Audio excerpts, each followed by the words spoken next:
Another web app that I enjoyed exploring was called Koma Koma or Koma Koma.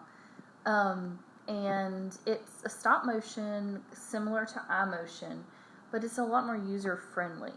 So there are different settings here where you can have the time lapse automatically take your pictures for you, and you can choose how long in between each one in each interval. So I found 5 seconds worked well for what I was working on and what I was playing with.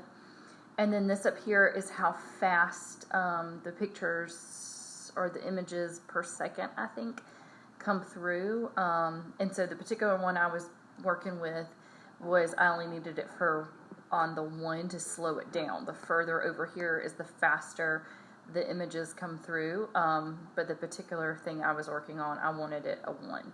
So once you set that, you press the red button to begin recording, and then it will snap a picture every 5 seconds, and then it gives you time to adjust. And what I like about this one is you can line it up to the image before it to make it more seamless when the picture is, or when the animation is complete.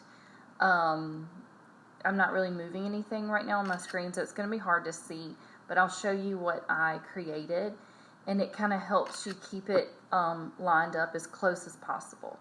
So then when you're done capturing whatever images you want to capture, you just press the red button again, and then you can play it at that point by pressing the green button. And you can see there's very little movement because I didn't change anything on my screen as I was demonstrating. But I like the feature that you can kind of overlap the last image that you had in order to keep your video stop motion looking more flawless. So I'm going to show you one that I created that you can kind of see the change in the pictures and the final, what a final product would look like. So here we go.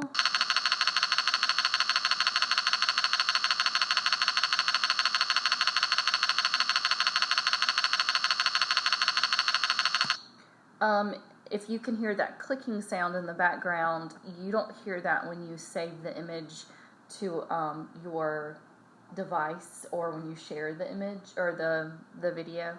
So the clicking sound is just part of the planning and implementing process.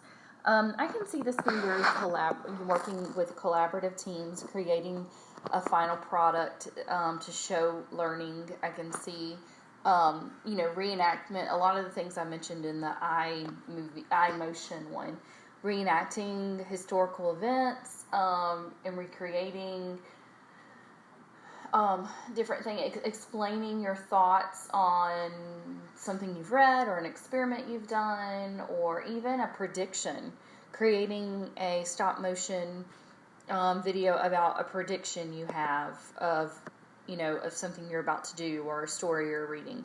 And even, again, helping with mathematical concepts, students explaining how they got their answers, or something along those lines. They could explain it to another student, or they could be explaining it for purposes of understanding for your classroom.